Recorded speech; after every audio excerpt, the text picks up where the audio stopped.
Hello my honey cherry pies. Because some of you guys missed the news videos, and because my last video totally flopped, I am doing another news video for my little buttercups, which is you guys of course. This week you've got some great news regarding the frame rate issues that many people get. We will also get some news on farming, fishing and a sick animal montage as well. This will be a lot to go through, so get yourselves comfy. Or not, you do you. Let's start with the frame rate issues that have been plaguing the game for eternity. You know, that feeling where the more you travel around, the more the game will punish you by decreasing your frame rate? Well, progress regarding this is being made. The game will get more optimized using depth buffering. In the background you will see a little test of the depth buffering its performance, with the frame rate being in the top left corner. Do note that this is the frame rate of the game without there being any zombies on screen. Now depth buffering will allow the developers to choose which tiles get loaded in first. And these tiles can get saved by your device and reused, which is currently not the case. As of now, your GPU has to redraw every tile every single time you look at it, which, as you can imagine, is not very efficient.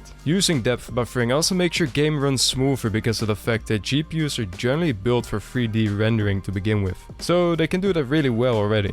Now depth buffering is usually something that is used in 3D games rather than in 2D games like Project Zomboid. Now to make this happen in a 2D game like Project Zomboid, the developers will have to kind of fake some things. They have to make their own 3D models which they can then use in their depth map, which might eventually also lead to an effective way for the player to be able to sit in chairs and lie in beds. Do note that these 3D models won't be seen in the game itself, but they're merely for the use in the depth map. Now considering I'm not the most knowledgeable in this technical field and I don't want to end up spreading misinformation, I am just going to keep it simple. All of this will mean that at the end of it all, your game will run a lot smoother and tiles in the world will be loaded more efficiently and slow your game down way less. I hope all of this makes you feel excited and not utterly confused. If I left you excited or confused, or neither of them, then hit that sub button for good luck. Trust me, it works. Alright, up to the next news piece, which is farming. The farming rework, which includes new plants, vegetables, herbs, houseplants and other farming mechanic changes, are nearly finished. Only fine-tuning and polishing has to be done. This includes the goal to make farming more relaxing and balanced. This so it will feel productive to do and feel more realistic when combining it with the new animations that will be introduced to the game.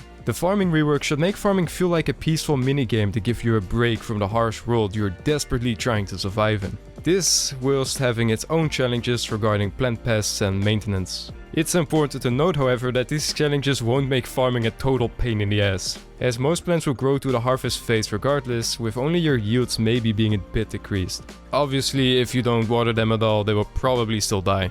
Now, some of the mentioned pests are slugs and snails. The snails and slugs can be handled with findable commercial slug killer or by do-it-yourself means like bear traps and so forth. Furthermore, plants will have realistic growth times and growing seasons. Plants will be benefiting from weeding, and potatoes, garlic and onions can be planted to grow new vegetable patches. Now, this all makes sense, but planting onions for a new patch? That is not how onions work. I've grown all of these myself, and onions won't replicate when you put a whole bulb in the ground. It will in turn only give you onion seeds when it flowers, which you can then plant next year, I guess. But perhaps that's what the developers meant, we'll have to see. Now I know that this is nitpicking, but the game claims to be a realistic survival game, so this must be realistic as well, right? I do believe there's a few onion varieties that duplicate themselves on the ground, but those are not the ones you find in the store. Oh, and you can also grow herbs, which you can harvest multiple times. Now have a gander at these fish. You will be able to catch all of them in build 42, with these magnificent new visuals. It's going to be interesting to see yourself catch this fish right here, which is bigger than your own character.